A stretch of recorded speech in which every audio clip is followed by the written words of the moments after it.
বিএনপিকে এই যত দোষ সন্ত্রাস চাঁদাবাজি যা আছে এর থেকে মুক্ত করতে হবে এবং আপনার গুপ্ত জামাত মুক্ত করতে হবে। কারণ বিশ্বের অনেক দেশে দুর্নীতির জন্য ক্যাপিটাল পানিশমেন্ট আছে। আপনি আইন করেন না কেন?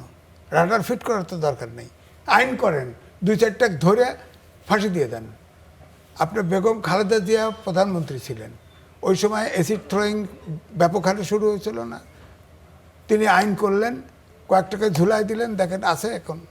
আর অ্যাসিড মারে না। তারপরে ধরেন ওই যে কি এক সময় সন্ত্রাস বেড়ে গেল, তখন অপারেশন ক্লিন হার্ট, তখনও প্রধানমন্ত্রী ছিলেন বেগম খালেদা জিয়া।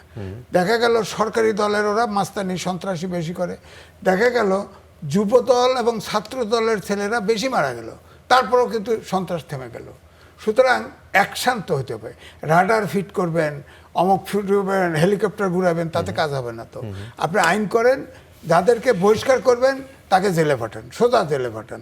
হ্যাঁ, এবং প্রত্যেকের বিচার করেন, আগে আইন করেন। দুর্নীতি এখন বাংলাদেশের 1 নম্বর শত্রু।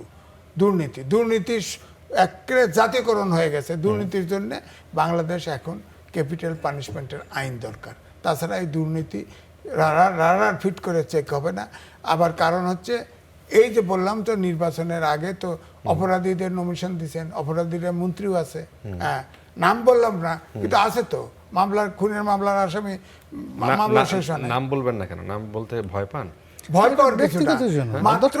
মাত্র 30 দিন হলো সরকারের, একটু দেখি না, চেষ্টা তো করতেছে। ধরেন এই সরকারের আচার আচরণ তো অনেক ব্যতিক্রম, এটা ঠিক। আর একটু সময় দেই না, দেখি।